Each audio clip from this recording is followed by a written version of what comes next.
देखो electromagnetic waves में तुम्हारे पास टॉपिक चल रहा था पॉइंटिंग वेक्टर, ठीक है। पॉइंटिंग वेक्टर तुमने पूरा देख लिया था, तुम्हारे पास रिजल्ट आया था vector S is equals to हमारे पास था ERMS का स्क्वायर अपॉन में आया था हमारे पास Z नॉट और ये आया था हमारे पास n कैप, ठीक है। ये हमारे पास फाइनल फॉर्मूला आया था पॉइंटिंग वेक्टर, ठीक है। पॉइंटिंग वेक्टर टॉपिक कंप्लीट हो गया था। एक बार फिर से जरा सुन लो क्या था। देखो आगे, अगर मान लो तुमसे ऑब्जेक्टिव में पूछा गया ये केवल इतना दिया गया, बहुत ध्यान सुनना, तुमसे मान लो डायरेक्ट नहीं पूछा गया कि पॉइंटिंग वेक्टर की यूनिट क्या होती है। मान लो ऐसे दे दिया गया ERMS अपॉन Z नॉट या ERMS का स्क्वायर अपॉन Z नॉट, ऐसे दे दिया गया और फिर पूछा गया कि बताओ इसकी यूनिट क्या है। मान लो एग्जाम में क्वेश्चन आ गया ERMS का स्क्वायर अपॉन Z नॉट, इसकी यूनिट क्या है, और वहां बता दिया गया कि Z नॉट क्या है, Z नॉट इज इम्पीडेंस, ठीक है। तो अब जरा सुनो, यहां पर तुम्हारे पास यूनिट बताई दी कि हमारे पास पॉइंटिंग वेक्टर की यूनिट होती है joule per metre square second, ठीक है। Joule per metre square second हमारे पास पॉइंटिंग वेक्टर की यूनिट थी, तो ये जो हमारे पास टर्म आएगा इसकी भी यूनिट यही आएगी। अब जरा सुन लो, हमारे पास क्या है, 1 मीटर स्क्वायर एरिया से 1 सेकेंड में पास होने वाली एनर्जी की जो क्वांटिटी है उसी को हम क्या कहते हैं, पॉइंटिंग वेक्टर। पॉइंटिंग वेक्टर को तुम समझोगे कैसे, बस ये समझ लो, जिस डायरेक्शन में तुम्हारी इलेक्ट्रोमैग्नेटिक वेव ट्रेवल कर रही है उस डायरेक्शन में हमारे पास पर यूनिट स्क्वायर एरिया पर सेकेंड कितनी एनर्जी ट्रांसफर हो रही है उसी को हम यहाँ पर क्या कहते हैं, पॉइंटिंग वेक्टर कहते हैं। बोले समझ आ रहा कि नहीं आ रहा है। अब जरा सुना, अगर मान लो तुमसे कभी पूछा जाए इन प्रैक्टिकल की थोड़ा समझाओ कि व्हाट इज पॉइंटिंग वेक्टर, कैसे हम समझेंगे कि हमारे पास क्या होता क्या है पॉइंटिंग वेक्टर, तो जरा सुनना। चलो एक काम कर लेते हैं, मान लो यहां पर इस तरह से एक गैप है, ठीक है। मान लो एक पूरा कर्टेन लगा हुआ है, कार्डबोर्ड लगा हुआ है, कुछ भी मान लो, ठीक है।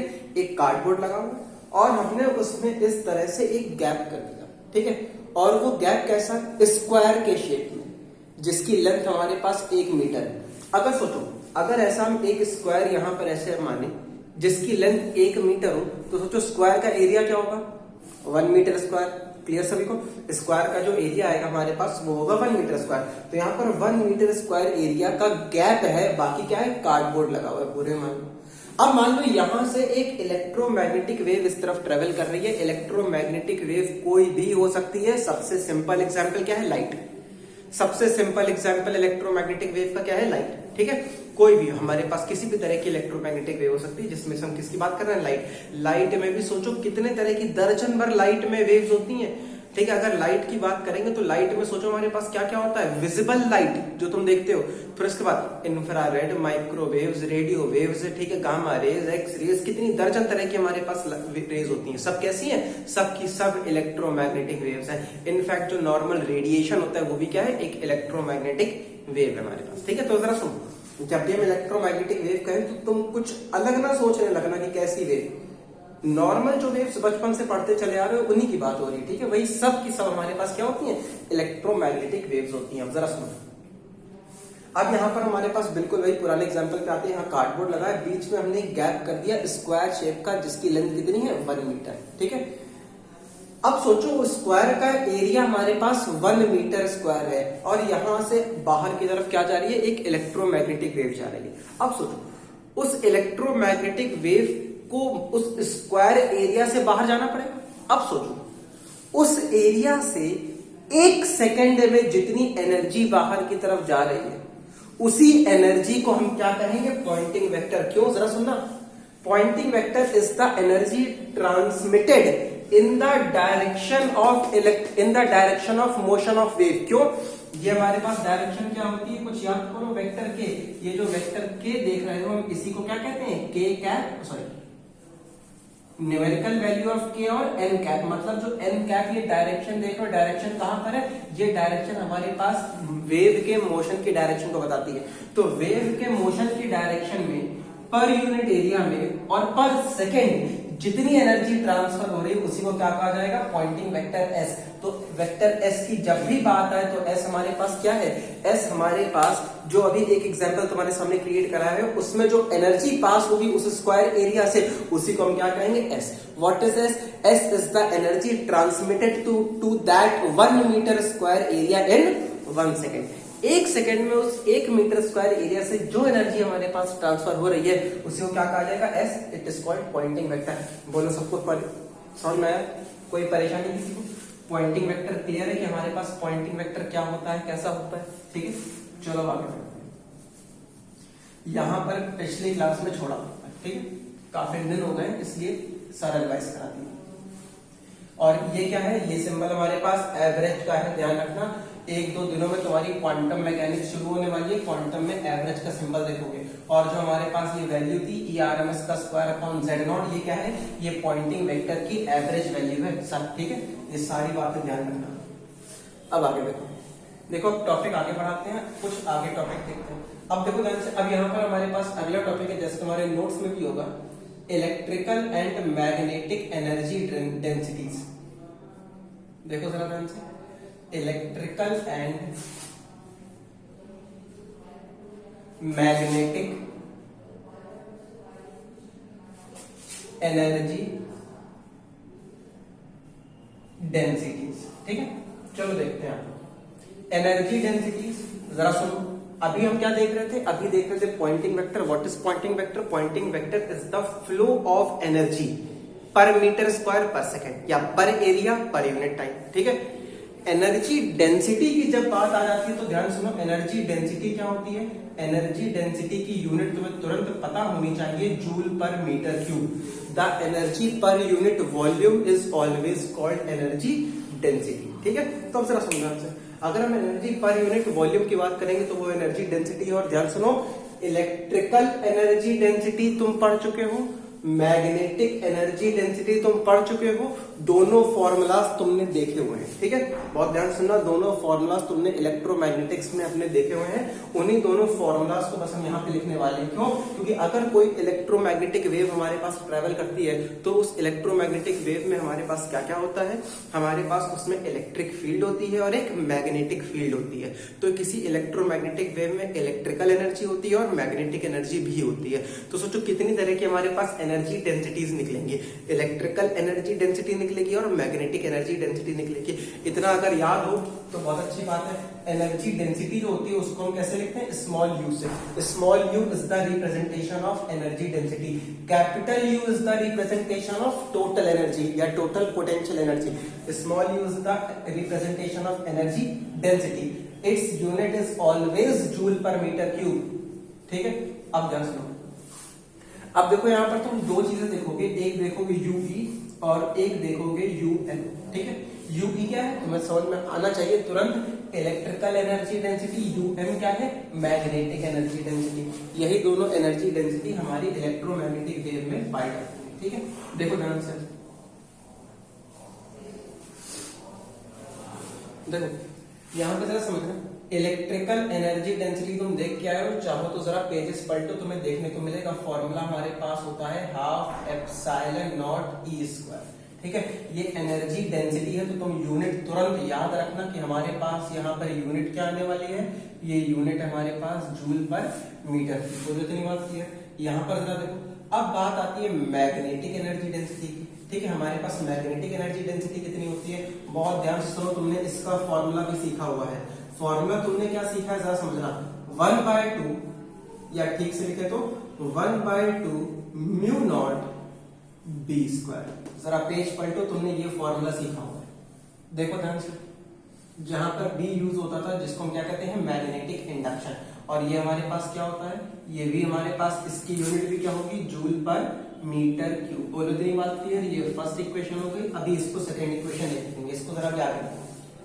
अच्छा एक बात सुनो, यहां पर बी है, देखो बी के बारे में तुमने एक बात सीखी होगी कि हमारे पास जो बी होता है, बी का फॉर्मूला आता है B is equals to mu naught into H, जहां एच हमारे पास मैग्नेटिक इंटेंसिटी और म्यू नॉट हमारे पास मैग्नेटिक परमिएबिलिटी। ठीक है, अब जरा तो ये हमारे पास B बराबर म्यू नॉट एच है। जरा यहाँ पर लगा करके देखो क्या होगा, यहाँ स्क्वायर है, यहाँ पर स्क्वायर हो जाएगा, मतलब क्या होगा म्यू नॉट स्क्वायर। अच्छा, एक म्यू नॉट से नीचे वाला म्यू नॉट कैंसिल हो जाएगा। चलो जरा लिखते हैं यहाँ पे। तो यहाँ पर हमारे पास बचा क्या, यू एम बराबर, देखो ये 1/2 म्यू नॉट, बी की जगह वैल्यू रखोगे तो यहाँ पर आ जाएगा हमारे पास म्यू नॉट स्क्वायर और ये आ जाएगा हमारे पास एच स्क्वायर। तो म्यू नॉट से ये स्क्वायर कैंसिल हो गया तो कितना आ गया, half mu naught H square. तो यहाँ पर आ गया हमारे पास u m is equals to half mu naught H square. और यहाँ पर भी हमारे पास यूनिट क्या है, अभी भी वही हमारे पास जूल पर मीटर क्यूब। ये हमारे पास सेकेंड इक्वेशन आती है। बोलो कोई परेशानी है? तो यहाँ पर देखो हमारे पास एक एनर्जी डेंसिटी है electrical energy density half epsilon naught E square, दूसरी एनर्जी डेंसिटी है half mu naught H square, जहां पर हम ई को क्या कहते हैं, इलेक्ट्रिक फील्ड इंटेंसिटी, यहाँ पर हम एच को क्या कहेंगे, मैग्नेटिक फील्ड इंटेंसिटी। ये बी क्या होता है तुम्हें तुरंत पता होगा, it is the magnetic induction. Magnetic induction और मैग्नेटिक इंटेंसिटी में तुम्हें डिफरेंस पता होना चाहिए। तुम्हें बता दिया था कि अगर मान लो यहाँ पर कोई मटेरियल है, ठीक है, बहुत ध्यान सुनना, एक बार फिर से बता रहे हैं, बी और एच में डिफरेंस क्या होता है। एक मैग्नेटिक मटेरियल है, मैग्नेटिक मटेरियल मतलब एक ऐसा मटेरियल जिसको मैग्नेटाइज करा जा सकता है। सारी बातें याद होनी चाहिए, पढ़ चुके हो, ठीक है। एक मैग्नेटिक मटेरियल है, यहाँ एक मैग्नेट रखा, एक मान लो यहाँ मैग्नेट है या मैग्नेटिक फील्ड आ रही है। अगर मैग्नेटिक फील्ड आ रही है तो मैग्नेटिक फील्ड में जब तुम इस मटेरियल को रखोगे तो ये मैग्नेटाइज हो जाएगा। तो जो मैग्नेटिक फील्ड आ रही है उसे क्या कहा जाता है, एच। उस मैग्नेटिक फील्ड का एक छोटा सा हिस्सा इस मटेरियल को मैग्नेटाइज करेगा। सोचो कि पूरी की पूरी मैग्नेटिक फील्ड मैग्नेटाइज करेगी इसको, नहीं। अरे कई सारी फील्ड ऐसी भी तो होगी जो ऊपर से निकल गई, जिसका यहाँ पर कोई हमारे पास इंटरेक्शन ही नहीं हुआ। तो उस मैग्नेटिक फील्ड का जो हिस्सा इसको मैग्नेटाइज कर रहा है वो क्या कर रहा है, वो इससे पास हो रहा है, मतलब इसमें इंड्यूस कर रहा है इसको। तो हमारे पास जो मैग्नेटिक फील्ड का हिस्सा इसको मैग्नेटाइज कर रहा है उसी को हम क्या कहते हैं, मैग्नेटिक इंडक्शन बी, ठीक है। तो यहाँ पर बी और एच में जरा डिफरेंस रखना। एच क्या है, जो टोटल मैग्नेटिक फील्ड है। अब सोचो अगर हम यहाँ पर इलेक्ट्रोमैग्नेटिक वेव की बात कर रहे हैं तो जो टोटल मैग्नेटिक फील्ड फ्लो हो रही है हम उसी की तो बात करेंगे। तो हमेशा यहाँ तक देखो जो भी तुमने कैलकुलेशन करी है सब एच में करी है, कभी बी में कैलकुलेशन कराई ही नहीं है। देख लो सारी, देखो जरा, जहां भी किसी को भी परपेंडिकुलर प्रूफ करना है, पैरेलल प्रूफ करना है, हर जगह एच को लेके चले, कभी बी को लेके नहीं चले होंगे। क्योंकि हम जब भी टोटल मैग्नेटिक फील्ड की बात होगी तो हम सिंबल एच यूज करेंगे ही करेंगे, ठीक है। और एक सीधा सा हमें बात पता है, सीधी सी बात पता है कि बी को एच में कैसे कन्वर्ट करना है, ये सीधा सा रिजल्ट दिख रहा है, ठीक है। जरा नोट करो या जिसको देखना हो देख, फिर आगे बढ़ते हैं। हो गया? अब देखो ध्यान से, अब एक बात समझते हैं। अगर मान लो कोई इलेक्ट्रोमैग्नेटिक वेव है तो उसमें हमारे पास इलेक्ट्रिकल एनर्जी डेंसिटी भी होगी और मैग्नेटिक एनर्जी डेंसिटी भी होगी। एक बात ये कोई बता पाएगा कि इन दोनों में से कौन बड़ा है? क्या इलेक्ट्रिकल एनर्जी ज्यादा होती है किसी इलेक्ट्रोमैग्नेटिक वेव में, या मैग्नेटिक एनर्जी ज्यादा होती है, या दोनों बराबर होते हैं? सोचो यही तीन केस तो पॉसिबल है, या तो पहला बड़ा, या तो दूसरा बड़ा, या दोनों बराबर। क्या कोई चौथी पॉसिबिलिटी है? केवल ये तीन पॉसिबिलिटी है। तो अब जरा देखते हैं यहाँ पे हमारे पास क्या रिजल्ट आता है। अब हमको ये देखना है कि यूई और यूएम में कौन बड़ा है, ठीक है। चलो जरा देखें आगे क्या करेंगे, सिंपल सा डिवाइड करा देंगे इनको। चलो इसको हटा दो।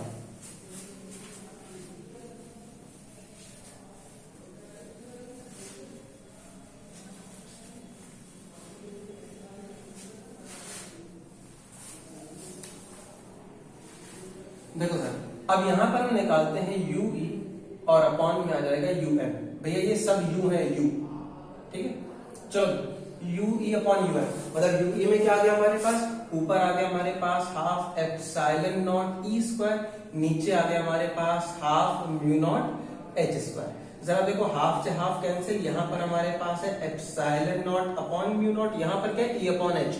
तो देखो ये हमारे पास क्या आ गया, ई अपॉन में एच आ गया और ये हमारे पास आ गया होल स्क्वायर। अच्छा ई अपॉन एच कुछ याद है? सोचो जरा ध्यान से, ई अपॉन एच कुछ याद है फॉर्मूला? अच्छा ई अपॉन एच होता क्या था, पहले तो भूल गए होगे सब, देखा तो होगा नहीं इतने दिनों में कि हमारे पास क्या क्या रिजल्ट है। देखो ई अपॉन एच को ही हम इम्पीडेंस कहते हैं, जेड नॉट का फॉर्मूला होता है ई अपॉन एच। देखो हमने ई अपॉन एच के लिए रिजल्ट निकाला हुआ है कैलकुलेट करके। ई अपॉन एच होता है हमारे पास under root mu naught upon epsilon naught. ये उठा करके लगा तो देखो हमारे पास क्या क्या रिजल्ट, ये रखा हमारे पास यूई और अपॉन में रखा हमारे पास यूएम। तो देखो यहाँ पर क्या है, epsilon not upon mu naught, ये आ गया epsilon not upon mu naught. यहाँ पर क्या है, स्क्वायर है, स्क्वायर के अंदर क्या आएगा हमारे पास, ये आ गया अंडर रूट में mu naught upon epsilon not. लेकिन ध्यान से देखो स्क्वायर लगा हुआ तो यहाँ पर आ जाएगा स्क्वायर। अच्छा स्क्वायर से रूट हट गया, एप्सिलॉन नॉट से ये epsilon not cancel, mu naught से ये म्यू नॉट कैंसिल, रिजल्ट क्या आता है हमारे पास 1। तो देखो यहाँ पर हमारे पास एक रिजल्ट आ गया यूई अपॉन यूएम बराबर 1। तो यूएम हमारे पास उधर जाएगा तो रिजल्ट क्या आ जाएगा, तो देखो हमारे पास ये रिजल्ट आता है यूई आ गया हमारे पास यूएम के बराबर। बोलो इतनी बात क्लियर है। मतलब हमें एक बात समझ में आती है कि अगर कोई इलेक्ट्रोमैग्नेटिक वेव है तो उसमें हमारे पास इलेक्ट्रिक फील्ड इंटेंसिटी, सॉरी एक मिनट, अगर मान लो हमारे पास कोई इलेक्ट्रोमैग्नेटिक वेव है तो उसमें हमारे पास इलेक्ट्रिकल एनर्जी डेंसिटी और मैग्नेटिक एनर्जी डेंसिटी दोनों क्या होती हैं, एक दूसरे के बराबर होती है। बोलो बात समझ नहीं है, नोट करो जैसे नोट करना है, फिर आगे बढ़ते हैं।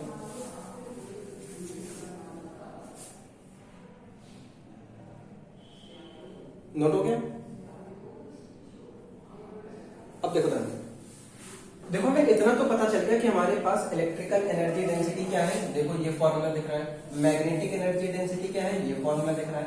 तो देखो हमारे पास एक बात आती है कि अगर ये दोनों एनर्जी डेंसिटी बराबर है तो हमारे पास टोटल एनर्जी डेंसिटी क्या होगी, चलो आराम से निकाल लेते हैं। देखो ध्यान से, अब यहाँ पर हमारे पास आएगी, अगर कोई भी इलेक्ट्रोमैग्नेटिक वेव है तो उसमें टोटल एनर्जी डेंसिटी हमारे पास क्या होगी, चलो जरा देखते हैं ध्यान से।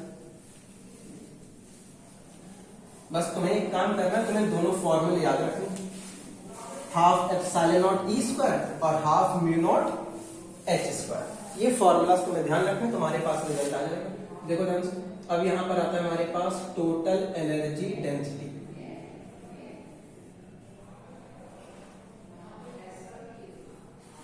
देखो टोटल एनर्जी डेंसिटी हमारे पास क्या होगी, इसको भी हटा लेते हैं।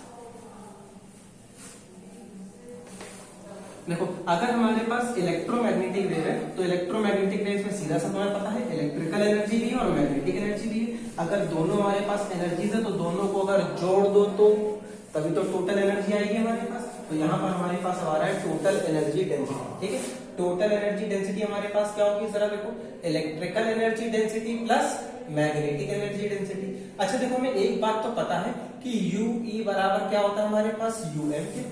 तो एक काम करते हैं, यूएम की जगह यूई उठा के रख दो तो हमारे पास रिजल्ट क्या आएगा, देखो जरा ध्यान से, हमारे पास यू आ गया, यूई प्लस यूएम की जगह फिर से रख दो यहाँ पर यूई, तो हमारे पास यू की वैल्यू क्या आ गई, ये आ गई हमारे पास 2u। अच्छा एक बात जरा सोचो, 2ue अगर हम यहाँ पर यूई की जगह यूएम उठा के रख दें तो यूएम प्लस यूएम क्या हो जाएगा हमारे पास, 2um भी तो हो जाएगा। सोचो जरा ध्यान से, तुम्हें ऑब्जेक्टिव करना है, तुम्हें फॉर्मूले सारे पता होने चाहिए। तो अब देखो हमारे पास u कितना आएगा, ये 2 है, यूई हमारे पास कितना था, half epsilon naught E square. अच्छा अगर यहाँ पर देखो ये 2, यहाँ पर यूएम की वैल्यू क्या होती है हमारे पास, half mu naught H square. ये समझ में आ रहा है कि नहीं आ रहा है सभी, देखो जरा ध्यान से,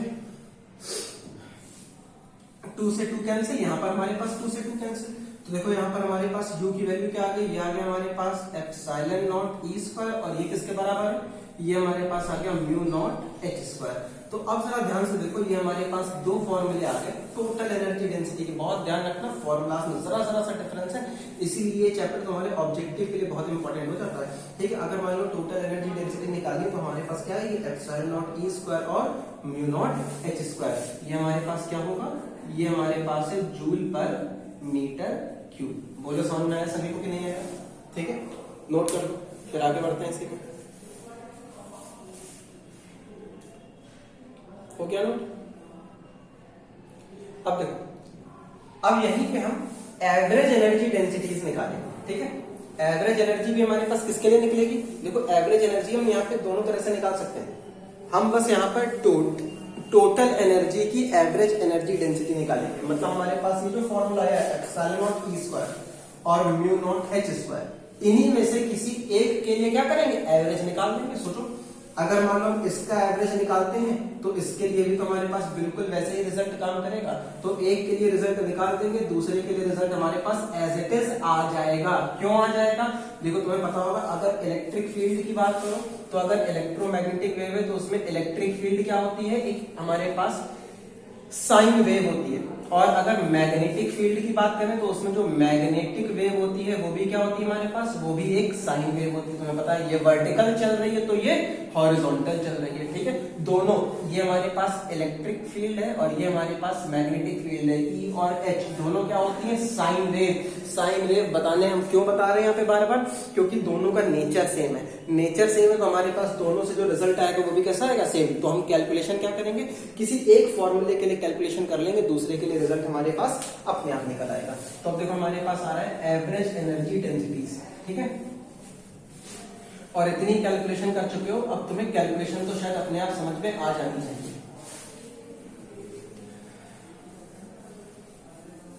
जो तुम नोट्स में देख रहे हो, देख करके अब मेरे हिसाब से कैलकुलेशन तुम्हें समझ में आनी चाहिए कि हमने एवरेज निकाला है तो उसमें क्या क्या करा हुआ है।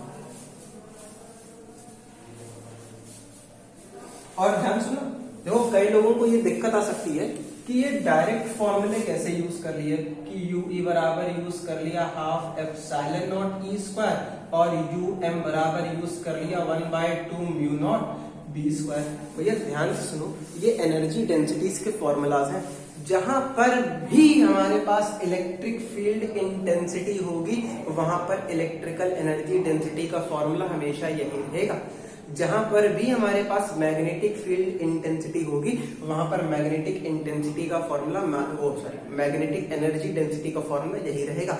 किसी तरह से हमारे पास फॉर्मूला नहीं चेंज होने वाला, ये यूनिवर्सल फॉर्मूले हैं। पूरे यूनिवर्स में कहीं पर भी अगर इलेक्ट्रिक फील्ड एग्जिस्ट कर रही है तो वहां पर हमारे पास इलेक्ट्रिक फील्ड की इंटेंसिटी इलेक्ट्रिक फील्ड की एनर्जी डेंसिटी का फॉर्मूला हमारे पास ये होगा और मैग्नेटिक फील्ड की एनर्जी डेंसिटी का फॉर्मूला हमेशा ये होगा। बस एक फर्क आ सकता है, अगर हमारे पास इलेक्ट्रिकल एनर्जी या इलेक्ट्रिक फील्ड वैक्यूम में है तो एप्सिलॉन नॉट है। अगर यही किसी मीडियम में इलेक्ट्रिक फील्ड एग्जिस्ट कर रही होगी तो एप्सिलॉन हो जाएगा। अगर यही किसी मीडियम में होगा तो म्यू हो जाएगा हमारे पास। इसके लिए परेशान होना, ये फॉर्मूले डायरेक्ट ही यूज होंगे। इन फॉर्मूलाज में किसी तरह का कोई डेरिवेशन नहीं आएगा। डेरिवेशन तुम्हें पहले करवा चुके हैं कि ये फॉर्मूलाज होते हैं हमारे पास, ठीक है। डेरिवेशन तुम पहले देख चुके हो। अब आगे देखो ध्यान से, अब यहाँ पर एवरेज निकालते हैं एनर्जी डेंसिटी का। तो देखो यहाँ पर हमारे पास आ रहा है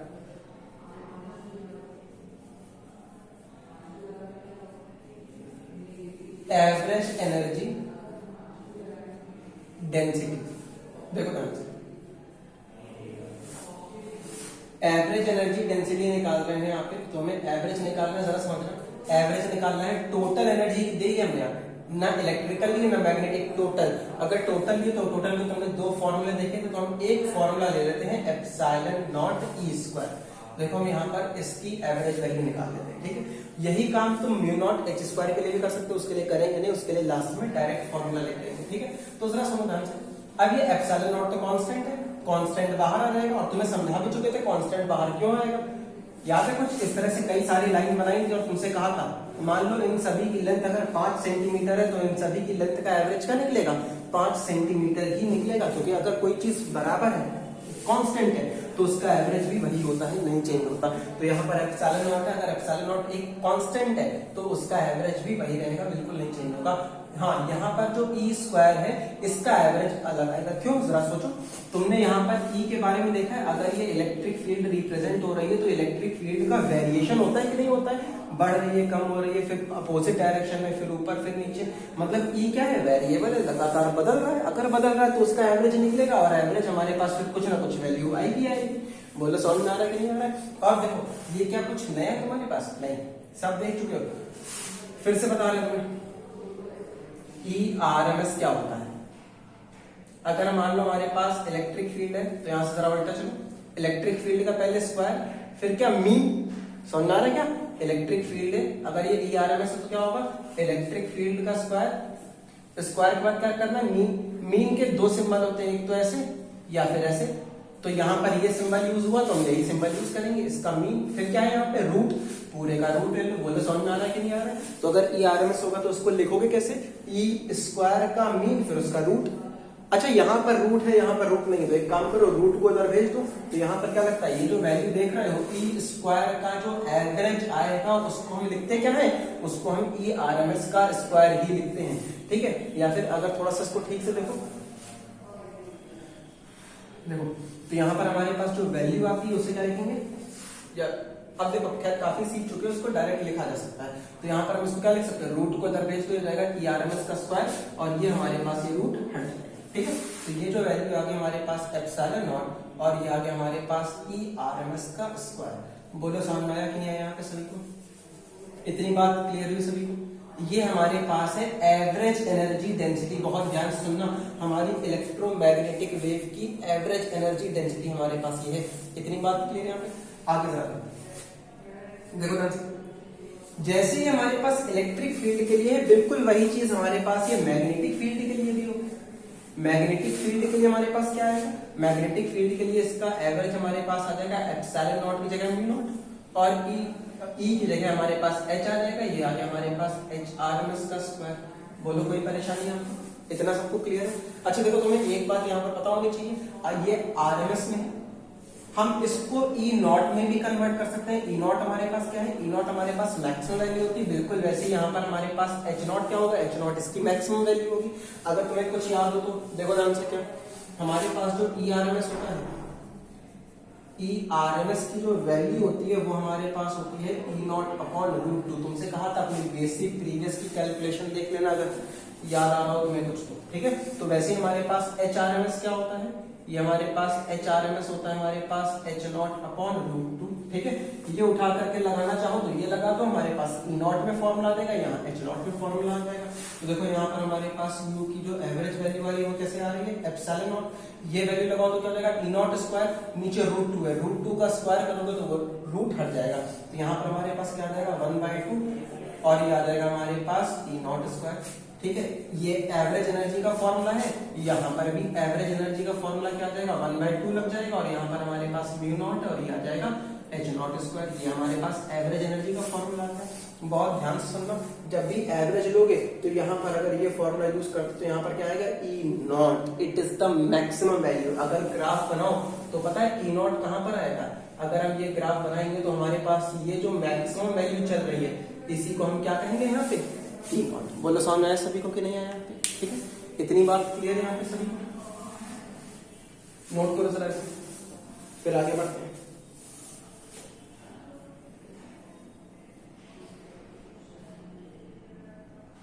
हो गया? बढ़े आगे? देखो थोड़ा ज्यादा इसलिए रुक रहे हैं क्योंकि अगर वीडियो पॉज कर दोगे तो पॉज करके तुम्हें देखने में शायद दिक्कत आ रही है, इस वजह से थोड़ा ज्यादा रुके हुए हैं, देख लो आराम से।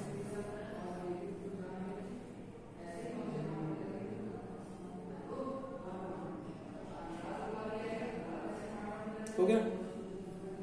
चलो आज इतना ही रहने देते हैं, हम बाकी फिर आगे देखेंगे।